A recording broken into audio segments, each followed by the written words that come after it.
សុនជៀនឯងរកប្រពន្ធម្ដង3រូបរាងអត់ដូចចាញ់នេះទទួលជាប់ដែរប្រពន្ធម្ដង3មួយខែត្រូវបង់ស្បៀង150គីឡូតែឯងមានលទ្ធភាពទេកុំធ្វើឲ្យកូនសុនរបស់ពូជាងរងគ្រោះព្រឹកតែអី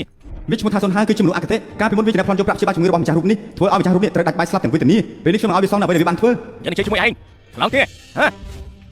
ណែយ៉ាយ៉ាចង់ងាប់ហើយហ៎ហ៊ានរួចជើងបាននេះពួកលោកកុំអុកលោក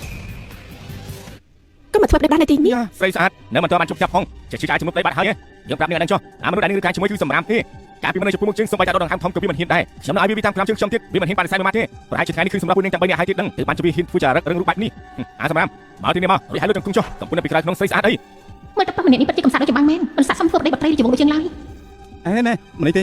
មកទីនេះមកជួយប្តីវិញមកមិនតិចមកមិននេះលោកមន្ត្រីបាននិយាយរួចហើយថាការបង្កើនចំនួនប្រជាជនសម្រាប់នគរតាឈៀនគឺជាប្រជាជនរបស់ព្រះមហាក្សត្រតើអាចហ៊ានប្រឆាំងជាមួយនឹងប្រជាជនរបស់ទ្រង់ហ៎លោកម្ចាស់ចាប់វាភ្លាមទៅ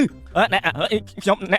កណាប្រឆាំងព្រះរាជបញ្ជាត្រូវតែសម្រាប់ចោលដល់មិនលើកលែងនោះទេខ្ញុំមិនហ៊ានទេខ្ញុំគ្រាន់តែចង់លេងសើចជាមួយនឹងគេបន្តិចបន្តួចប៉ុណ្ណោះខ្ញុំគ្រាន់តែលេងសើចជាមួយនឹងពួកគេបន្តិចប៉ុណ្ណោះអាមនុស្សអន់ចរិតខ្លាចតែអ្នកខ្លាំងចាំខ្ញុំទទួលបានរបងពីប្រពន្ធសិនចុះតើនេះនៅធ្វើទៀតទៅវិញជាមួយប្តី